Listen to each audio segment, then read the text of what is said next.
and welcome to Deininger Leadership Talk Series. My name is Manish Varghese, and I'm the managing partner of India for Deininger Consulting, which is a global executive search firm headquartered out of Frankfurt, Germany. Joining us today for the DLTS session, all the way from Georgia, USA, is Ms. Paige Walden.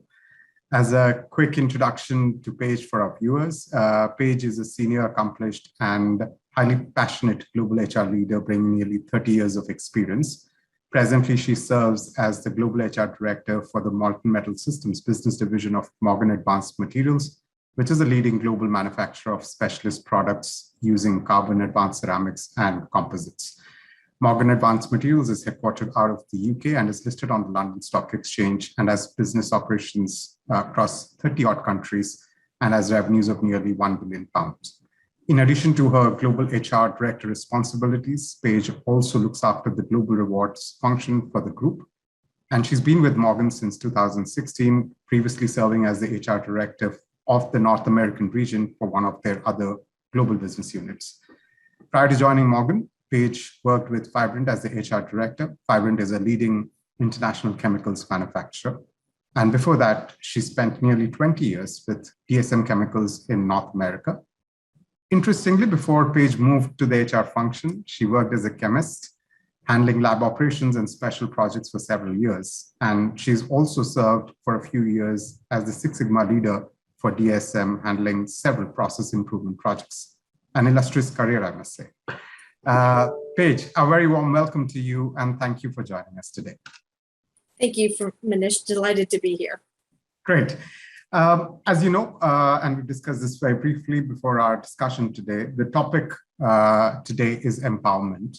And drawing on our recent interactions across varied subjects, I felt that you would be one of the best people and global leaders, of course, to engage with for a discussion on the subject.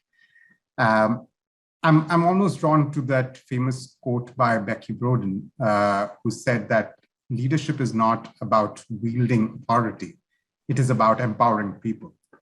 And with that, I'm keen to ask you, what does empowerment mean to you in the context of leadership? Well, it's a very interesting question when you talk about empowerment. I mean, certainly it has power as part of the word. So you can already think about it means that we're relinquishing power. We're giving power to those who we are leading in an effort so that they can develop and continue to grow in themselves along with any organization that they may be working with. I think one of the ways I found a quote that I thought said it almost best. It's the process of helping the right people find the right decision for the right reasons at the right time. Right. Interesting. Yeah. Fairly aptly put. Thank you. And you talked about the fact that it's possibly about giving away a bit of the power. And some of the discussion revolves around that empowerment is about delegation. I'm not so sure if it is just that, if it is the stepping stone to that, or do you think sometimes it just gets confused that empowerment is equal to delegation and that's it? Well, I certainly don't think that they're equal. I think that delegation and empowerment are two different concepts. I think they're related concepts. And I think you could definitely delegate and empower someone at the same time. But when you talk about the word delegation, I don't think it necessarily means empowerment. Right. Delegation is also about assigning authority to someone, but it's usually very task specific or very situationally specific. And I think when you're talking about empowerment, it's a bit more about giving enough space to a team or a team member to represent themselves, take the initiative, make the decisions, and where they own those decisions rather than with delegation. It's usually not an ownership transfer. It's a bit of, gosh, this is on my to-do list and let me delegate this to you so that we can accomplish the task, versus I think when you talk about empowerment, it's bigger than that. Sure. It's much more about how do I create that team who is able to do these things on their own. So yes, I can delegate, but I think empowerment is certainly something a lot larger than the delegation aspects. but they're very easily confused and used interchangeably in the management world sometimes. But I think sometimes that they do have very different meanings. I agree, and I couldn't agree with you more, honestly. And I can sit and delegate a few of my tasks, but that doesn't necessarily mean that I'm empowering someone to groom and develop. But there is the other argument to say that empowerment and trust go hand in hand. And when you look at trust, it is also a two-way street. The leader should be able to trust his subordinate, while the subordinate should also be able to instill the confidence and establish credibility to seek the empowerment in so many sense. How do you manage and align the expectation at both ends, be it talking about organization versus employee or the leader versus subordinate? Well, it's an interesting concept because usually when it starts to develop, I'm not sure that there's a specific contracting that might come into place to talk about, okay, here's the limits and here's what we're looking for, and here's exactly the definition of what this empowerment means.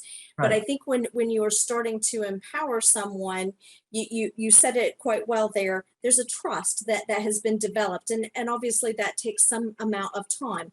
Whether it could happen in short periods of time, in some instances it takes longer periods of time, but there is a trust that begins to develop. And I think when you're starting to develop that trust, then that there is exactly that. There's the expectation that as the manager, I'm trying to do what's right for the employee and help them to grow and continue to prosper. But as the employee, I think there's also that trust that I'm being empowered to do this. And so I will take on my initiative and I will do this on my own.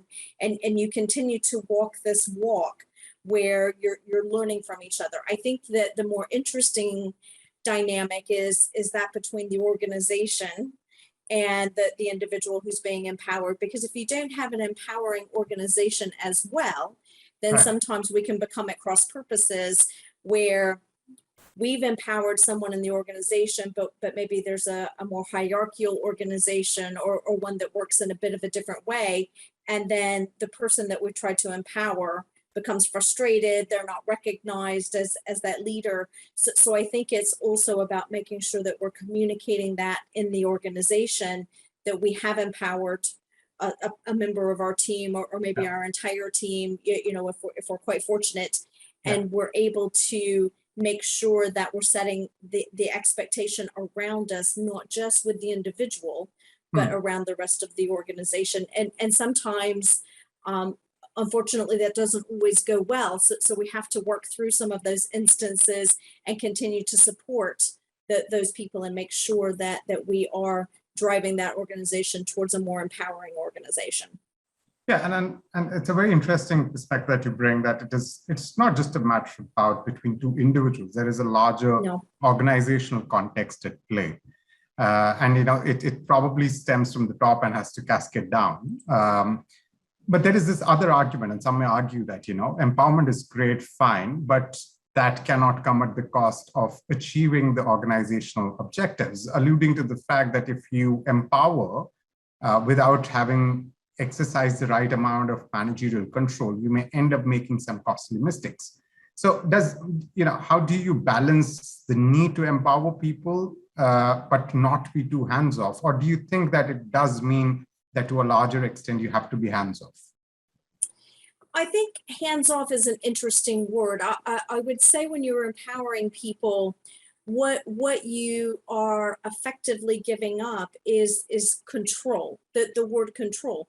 Yeah. When you've empowered people, it doesn't mean that you lose touch. It doesn't mean that you don't continue to understand, because there should also still be a coaching relationship, the ability to work together, provide guidance, help the person make some of the better decisions, help them learn along the way.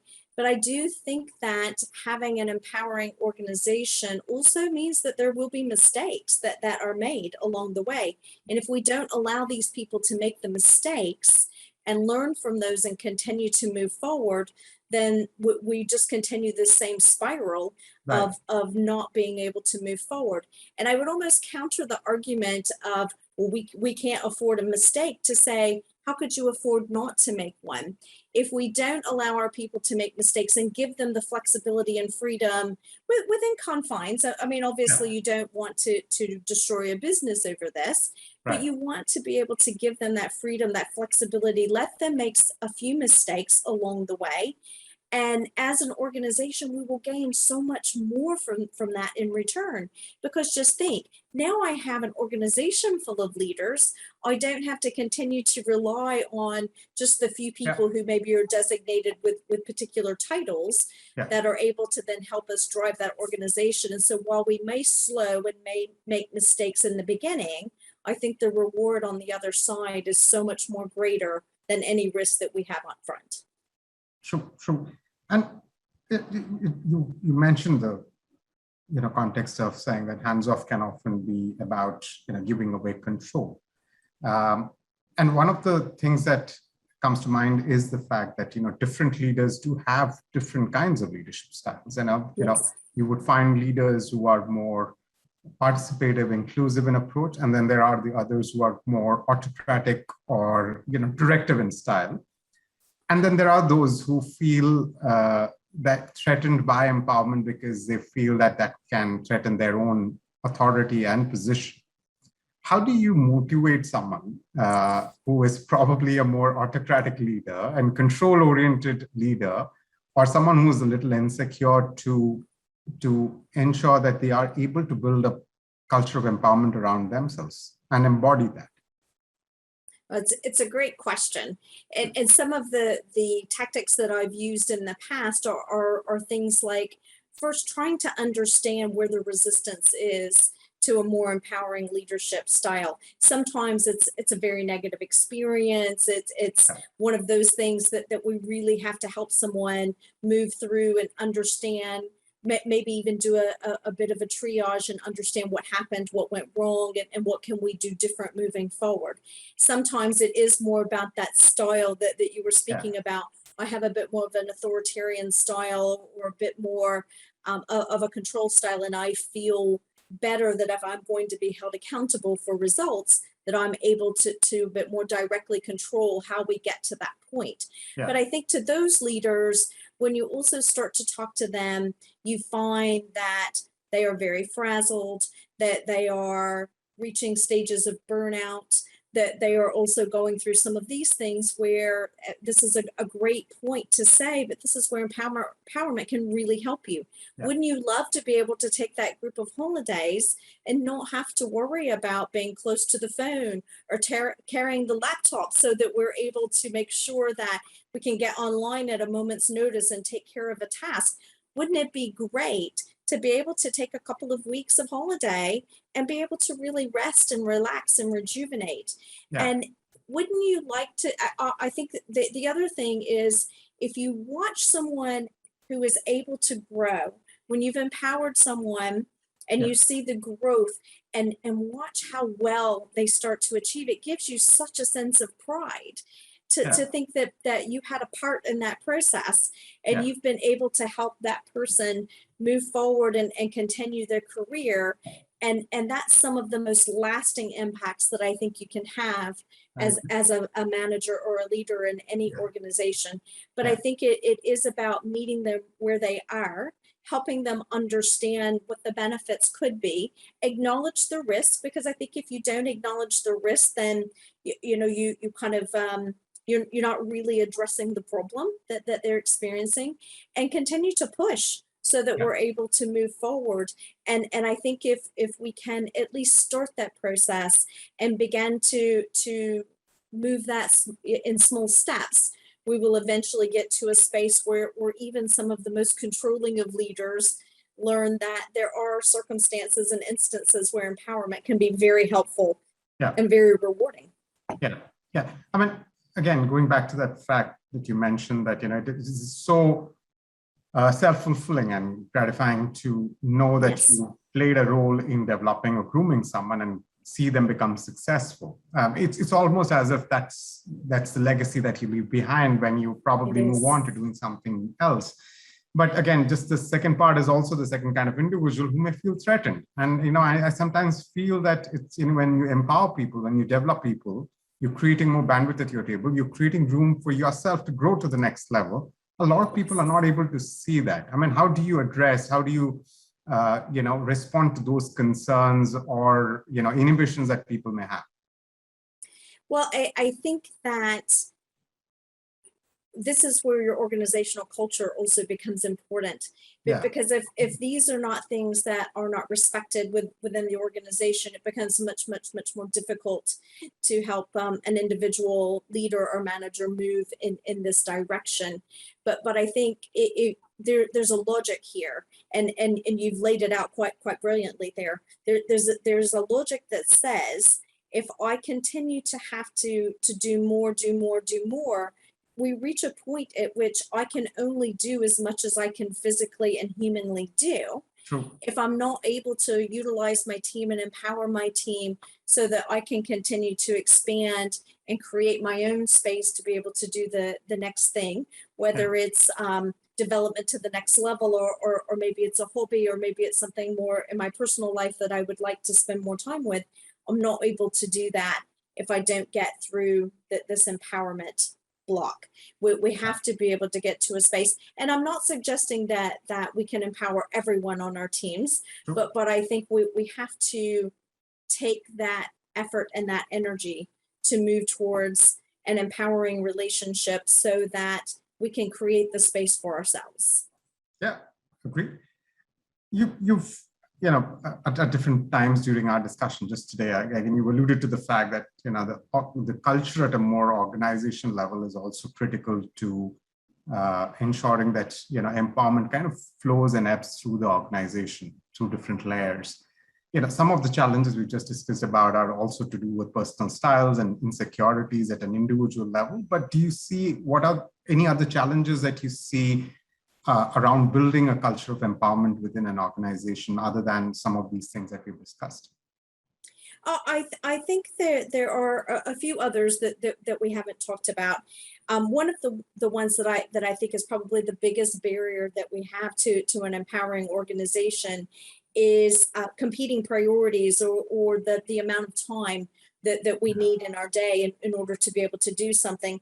As we've sort of alluded to, but we haven't said it very directly, empowerment is a very individual-based opportunity that we take on. You cannot say, here's the manual of how you empower every member of your team.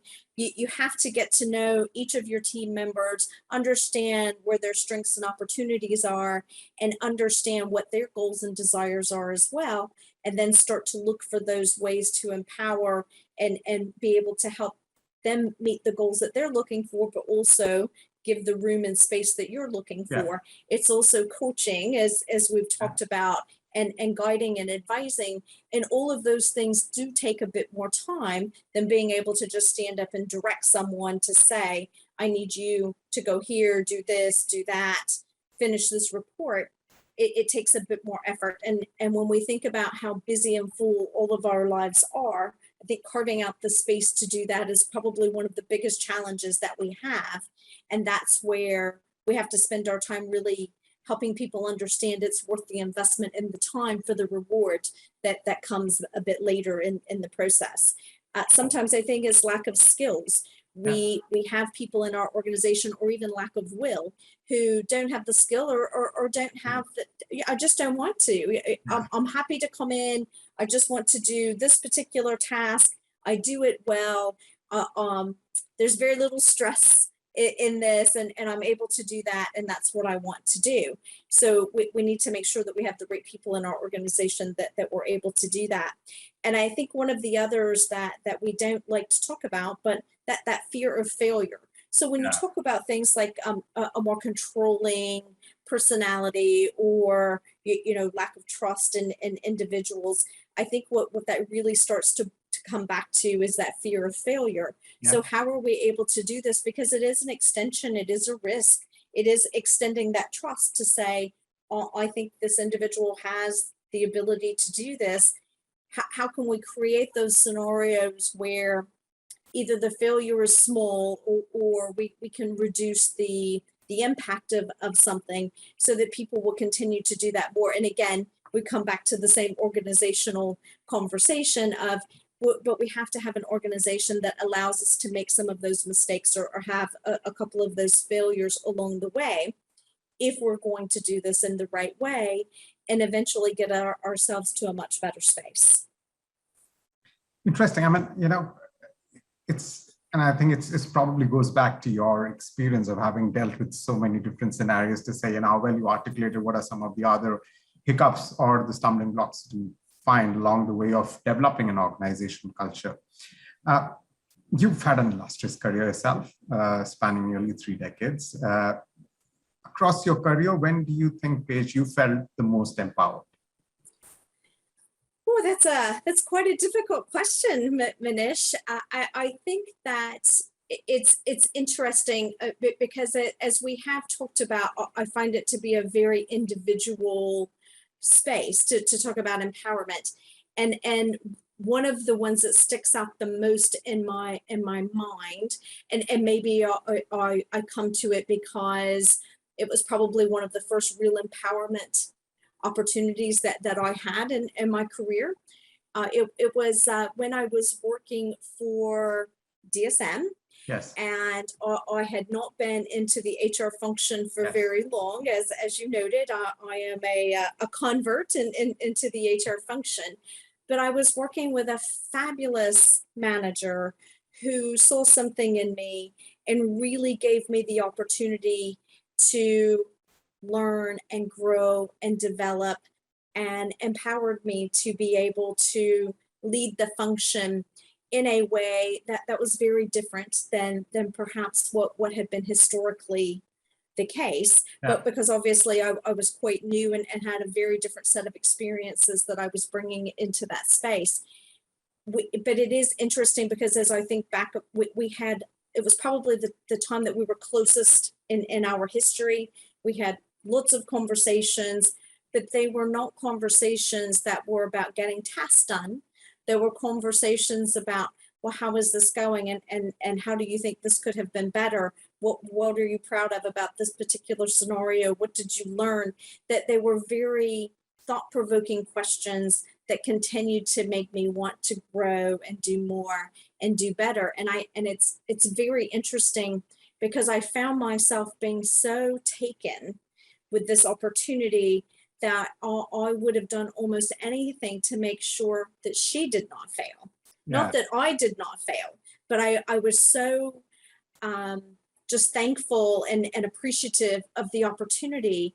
It made me almost invest that much more to make sure that not only was I hopefully living up to the expectation and learning on my own, but I wanted her to be successful.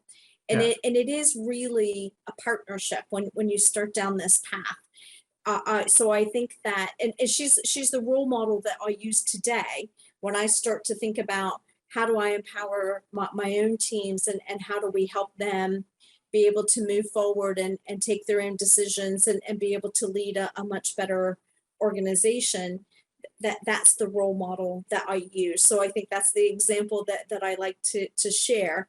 Want to be clear, not that I don't feel empowered in my current position and organization, but I think it was probably just made such a mark on me because it was one of the first times. True. And I think that proved to be an interesting switch in your career and, what you're doing today. And you look back, it must have been a great switch for you at that time.